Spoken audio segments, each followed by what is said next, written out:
Assalamualaikum warahmatullahi wabarakatuh. Alhamdulillah. Alhamdulillahillazi wakafa. Wassalatu wassalamu ala Sayyidina Muhammadin al-Mustafa wa ala alihi wa sahbihi ahli sidqi wal wafa. Asyhadu an la ilaha illallah syarika lah, asyhadu anna Muhammadan abduhu wa rasuluhu nabiyya wa la rasula ba'dah. Allahumma shalli wa sallim wa barik ala sayyidina wa nabiyina wa habibina wa rasulina wa maulana Muhammad wa ala alihi wa sahbihi ajma'in, amma ba'd. Bapak Ibu hadirin jamaah salat subuh Masjid Baitul Maghfirah yang sama-sama dimuliakan dan dirahmati Allah Subhanahu wa taala. Alhamdulillah, syukurillah bi ni'matillah, segala puji bagi Allah. Hanya kepadanya lah segala pujian akan kembali. Salawat teriring salam senantiasa tercurah kepada al-qudwah al-uswah Rasulullah Muhammad sallallahu alaihi wasallam, yang dengan risalahnya sehingga sampai hari ini kita sama-sama dapat membedakan perkara-perkara yang hak, perkara yang batil, perkara-perkara yang syar'iyah dan syirkiyah. Semoga kita istiqomah mengikuti risalahnya ila yaumil qiyamah. Amin ya rabbal alamin. Bapak Ibu hadirin jamaah rahimakumullah, mengingat waktu yang sudah mendekati pagi ya, jam 6 harus selesai tadi, ada waktu 10 menit ya. InsyaAllah kita bahas ya. Bab kita pada kesempatan kali ini adalah sesuai apa yang saya sampaikan pada pertemuan sebelumnya. Jika pertemuan sebelumnya kita sudah selesaikan terkait dengan definisi kesurupan, termasuk analisa-analisa secara ilmiah dan medisnya. Lalu kemudian bagaimana cara penanganannya, bahkan beberapa pakar ahli kesehatan juga menyarankan jika ada seseorang yang terkena gangguan-gangguan kesurupan, maka solusinya adalah dilakukan pengobatan secara islami yang kita kenal yaitu dengan istilah ruqyah. Tetapi juga harus kita pahami jangan sampai salah kita melangkah. Ya, ada ruqyah syar'iyah, ada ruqyah yang syirkiyah. Ya. 3 minggu yang lalu saya mendatangi seseorang yang minta di terapi begitu ya. Tapi saya sangat sayangkan sekali begitu ya. Ya, mohon maaf, mudah-mudahan tidak nonton live ya. Jadi pengurus masjid ya, ketua masjid yang kena sakit yang saya paham dari awal saya pernah dimintai bantuan dan saya memahami adalah penyakitnya murni medis dan berobat kemana-mana pun sudah medis. Ya, tapi akhirnya disinilah ujian kita ya, ketika diuji dengan sakit maka keimanan kita sangat-sangat diuji, akhirnya mengambil langkah-langkah yang tidak sesuai dengan syariat. Ya, dan saya pahami beliau itu ya. Orang pesantren, paham dengan agama ya, dan mengurus masjid juga, ketua takmir masjid juga ya. Tapi ketika diuji dengan penyakit yang sesungguhnya saya bisa pahami dan saya bisa katakan itu medis, mengambil langkah-langkah tidak sesuai dengan syariat begitu ya. Ya, pernah saya ceritakan di sini ya, ada seorang ustadz lah begitu ya, yang mengobati dengan cara kita membeli mahar kambing, pernah ya saya sampaikan di sini ya. Dan beli kambing dengan harga 10 juta. Apa tujuannya? Bahwa kambing itu menjadi media, menjadi alat agar penyakit itu dipindahkan ke kambing begitu. Dan beberapa pengobatan dia keliling sampai ke Pulau Jawa sampai beberapa bulan begitu. Dan kemarin datang lagi, saya berikan tausiah, nasihat, pemahaman sampai menangis di depan saya begitu. Nah ini sebuah pengalaman bahwa ketika kita diuji dengan penyakit, dengan ujian apa saja dalam hidup ini, jangan sampai kita mengambil langkah-langkah yang tidak sesuai dengan syariat. Kalaupun kita rugi di dunia, jangan sampai kemudian kita rugi di akhirat ya. InsyaAllah maka bab hari ini yang kita bahas adalah kesurupan dan cara mengobatinya. Kalau kemarin sudah kita sampaikan tentang definisi kesurupan dan apa-apa saja ya, tentang pakar kesehatan menjelaskan tentang kesurupan, maka kali ini kita akan membahas dengan kesurupan dan cara mengobatinya. Ya, insya Allah paling tidak ini menjadi ilmu dasar bagi kita semua yang alhamdulillah hari ini hadir, dan ini bisa kita terapkan untuk diri kita, keluarga, saudara, ya tetangga, teman dan lain sebagainya. Ya. Kalaupun di sini ada syarat-syarat kriteria seorang mu'alij, seorang terapis, ini tidak menghalangi bagi kita atau bagi seseorang untuk menjadi seorang terapi begitu. Walaupun pada pekan yang lalu juga saya sampaikan ada seorang yang belajar tiba-tiba justru si anak itu ya, justru anak itu malah kemasukan begitu dan akhirnya kena gangguan begitu. Nah inilah saya sampaikan paling tidak ada kriteria seorang mu'alij, seorang terapi. Yang pertama adalah kriteria seorang terapis atau mu'alij. Yang kedua tata cara terapi. Dan yang ketiga adalah metode larangan dalam mengeluarkan jin. Jadi ada juga ya larangan-larangan cara untuk seseorang itu mengeluarkan jin. Baik, kita yang pertama adalah kriteria seorang mu'alij, seorang terapi. Ini tidak menjadi syarat mutlak saya sampaikan. Bapak Ibu di sini boleh siapa saja begitu ya. Tetapi paling tidak ini menjadi sebuah gambaran atau dasar lah ya untuk kita melakukan terapi kepada seorang yang kena gangguan. Siapa saja di sini boleh ya. Tidak mesti dia harus haji dulu, misalnya hafiz dulu, tidak juga ya harus bacaannya bagus, tidak ya. Yang pertama ya, kriteria seorang mu'alij, seorang terapis adalah tidak mudah memang bagi seorang untuk mengobati ya gangguan-gangguan seseorang yang kena gangguan jin. Setidaknya seorang harus memenuhi beberapa kriteria sebagai berikut. Yang pertama, ya, maka dia harus memiliki akidah yang murni, akidah yang lurus, berakidah salafus salih, benar, bersih, jernih dari unsur-unsur syirik. Akidah ini penting. Ya, dulu guru saya ya ketika kami belajar ya di Bogor ya di Sentul Bogor di pesantrennya Arifin Ilham. Sebelum kami mengambil sertifikasi itu kami diruqyah dulu ya, diruqyah dulu dan ada beberapa orang yang kena gangguan otomatis sudah gugur, enggak bisa begitu ya. Berarti dalam dirinya ada gangguan jin. Dan dia sering mengangkat tangan begini. Saya dulu nggak paham apa maksudnya. Kan kita sering ya melihat para ustadz-ustadz, para kiai-kiai, kemudian para mubalik itu sering mengangkat tangan ketika berdoa. Dan itu juga kita lakukan ketika kita melakukan ruqyah. Ternyata baru saya paham maknanya. Ini tauhid ya. Jadi ada orang-orang yang kena gangguan itu cukup kita angkatkan satu tangan ini, maknanya adalah Allahu Ahad. Allah itu ya tunggal. Allah itu laisa kamitslihi syai'un. Dia tidak beranak, tidak diperanakkan dan tidak ada yang setara dengan dia. Ini simbol tauhid, simbol akidah. Jangan begini ya. Ya kan saya sering melihat itu bapak-bapak atau bapak begini ya. Ibu-ibu yang sering begini ya. Apa seringnya? Nah, begini kan maknanya ada dua ini. Ya kan? Yang pertama jadikan saya yang kedua atau jangan jadikan saya yang kedua, kan maknanya dua. Nah, jadi definisinya itu repot begitu. Jadi ibu-ibu jangan begini ya. Ini bisa menjadi doa nanti.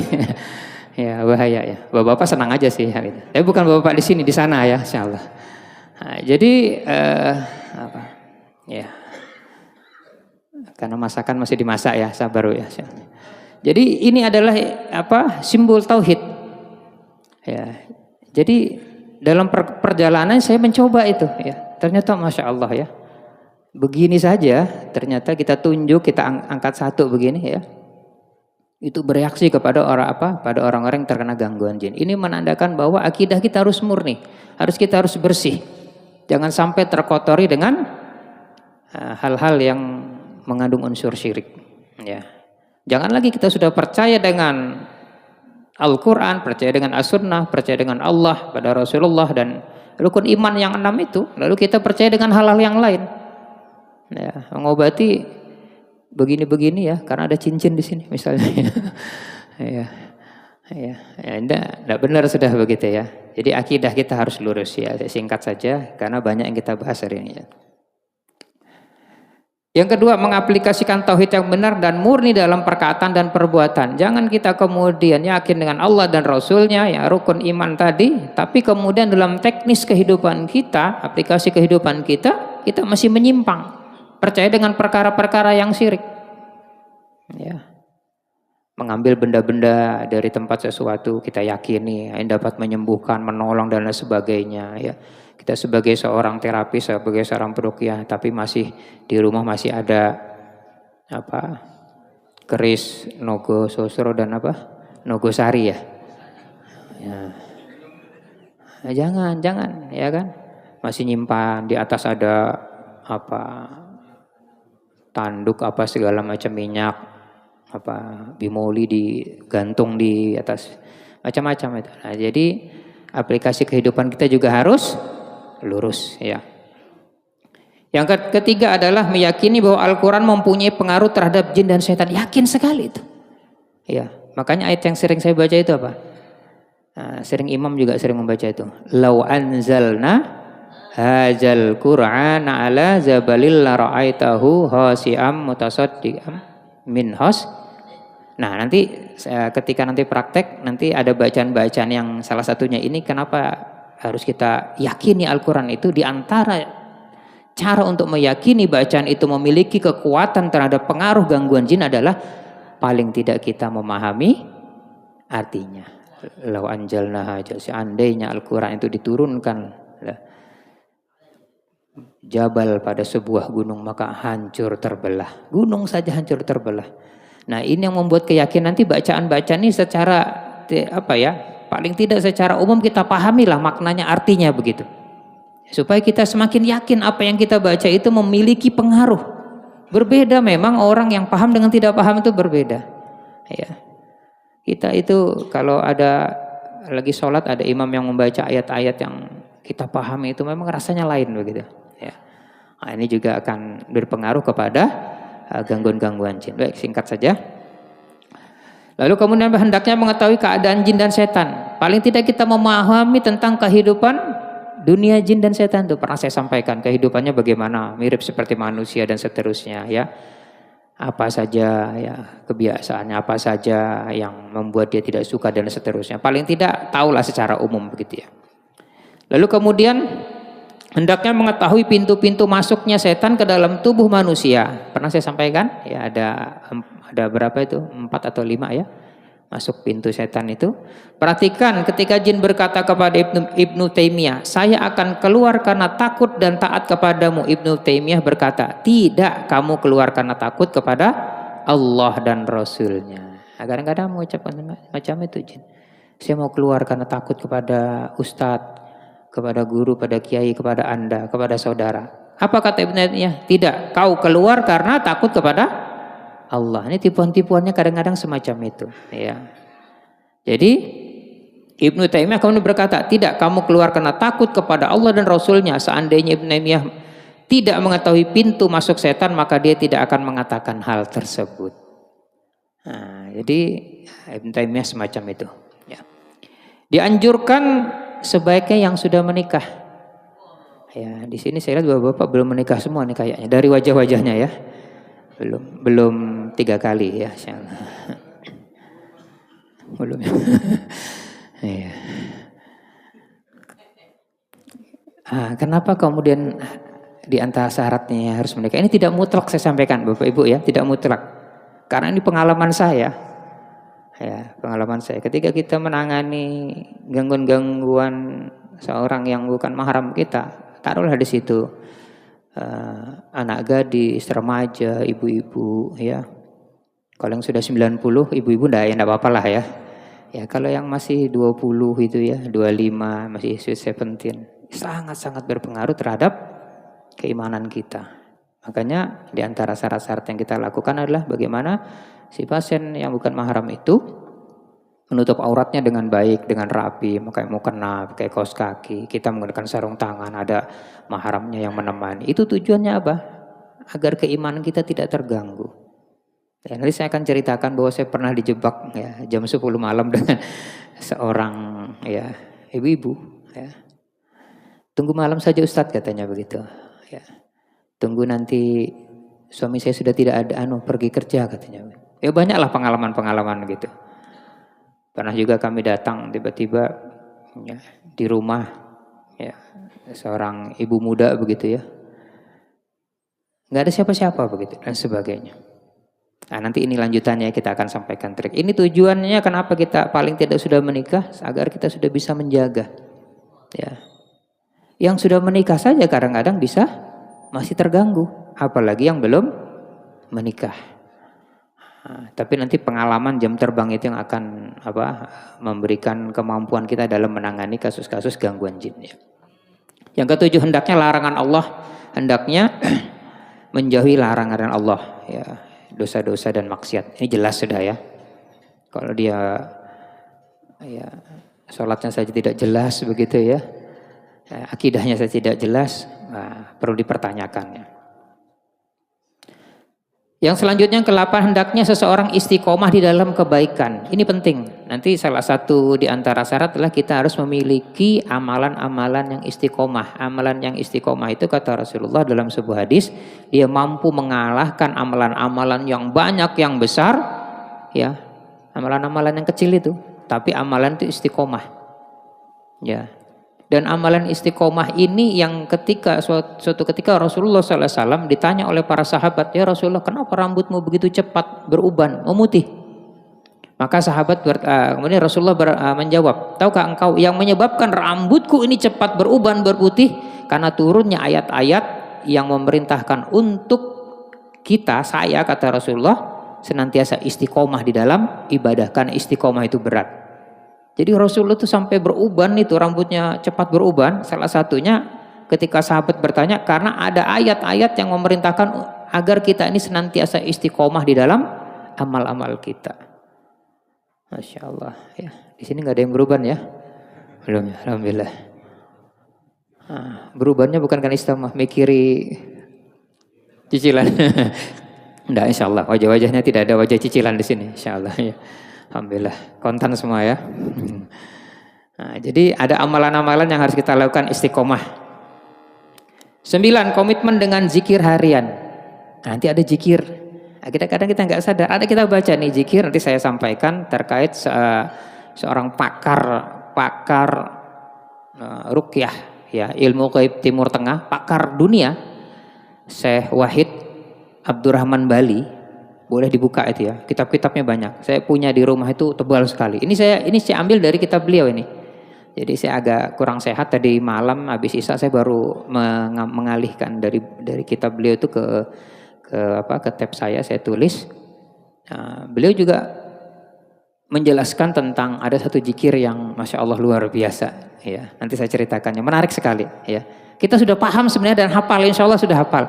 Cuma kita tidak tahu sebenarnya zikir itu apa, zikir saja begitu. Tapi kalau kita tahu nanti maknanya, Masya Allah luar biasa ya. Nanti di bawah saya sampaikan. Selanjutnya hendaknya meluruskan niat ikhlas ketika melakukan terapi. Ya, kalau beli kambing 10 juta itu lain cerita sudah Pak ya. Iya kan? Jemput saya, maharnya sekian, dia siapkan ini. Ya saya ceritakan bulan Januari kemarin saya mau dijemput ke IKN, PPU. Saya tunggu saja nanti ada yang jemput pakai mobil, saya bilang. Enggak, saya bilang saya motoran aja. Yang nginap saya di beliau karena kehujanan di Samboja, saya kehujanan, akhirnya saya kemalaman. Enggak jadi saya nyebrang. Saya nginap di Balikpapan, cari penginapan yang murah-murah ya kan. Ustaz di mana? Di Balikpapan. Ustaz tunggu aja nanti ada speed di Pelabuhan Mayang yang jemput Ustaz. Ustaz tinggal aja di situ, nanti ada anggota saya yang jemput. Difasilitasi Pak. Tapi saya tidak, saya bilang, naik lotok saya nyebrang. Ya. Luruskan niat itu Pak, Masya Allah. Tidak mudah-mudah Pak ya. Ya, yang kadang-kadang kalau yang ngundang, yang manggil orang yang berada begitu ya, wah kita gaspol lah istilahnya begitu ya. Begitu orang yang ngundang siapa, di mana rumahnya, aduh, di M Said, Gang 6, pojokan. Sampingnya hutan misalnya, contoh aja misalnya. Nanti dulu nggak ada waktu. Nah itu luruskan niat jangan sampai. Ya, itu penting sekali. Dan saya belajar untuk hal itu, makanya tidak pernah, mohon maaf ya, kalau ada orang yang memberi ini sedikit saja. Bukan kemudian saya ria, tidak ya. Ketika ada orang yang berinfak, saya paling tidak senang kalau ditanya berapa anunya maharnya, berapa. Itu paling tidak suka saya. Dan sampai saat ini saya belajar ketika ada orang yang berinfak itu saya tidak pernah buka Pak. Pulang di parkiran atau sampai rumah dilihat nih tadi anu berapa, enggak ya. Itu juga mengajarkan agar kita berusaha untuk bisa ikhlas. Karena kalau kita, waduh capek-capek sudah 2 jam ini ngeluarkan jin. Isinya cuma misalnya hijau misalnya begitu. Nah, enggak saya buka itu Pak. Ya istri kenapa? Belajar ikhlas. Nah itu kadang-kadang mengganggu keikhlasan kita juga. Iya. Iya. Bahkan ada yang pernah justru datang ke rumah kita sangui lagi. Ada pernah begitu. Nah, jadi keikhlasan kita juga ini penting. Ya, di dalam melakukan terapi ya. Baik, lanjut. 11. Hendaknya membentengi diri dengan beberapa perisai senjata. Ketika seorang semakin dekat dengan Allah, maka dia semakin jauh dari setan. Jadi kita harus membentengi diri dengan beberapa perisai atau senjata. Maksudnya apa? Amalan-amalan. Nanti amalan saya sampaikan. Ini kan kisah tentang siapa? Imam Ahmad ya. Yang ketika ada orang yang kesurupan, lalu kata Imam Ahmad, bawalah terompah. Yang sudah ceritakan ya, pada 2 bulan sebelumnya saya sampaikan, bawalah terompah saya. Maka kalau kau tidak mau keluar, kata yang disuruh ini ya, seorang pembantu yang kesurupan, maka saya akan pukul 7 kali tubuhmu. Maka apa katanya?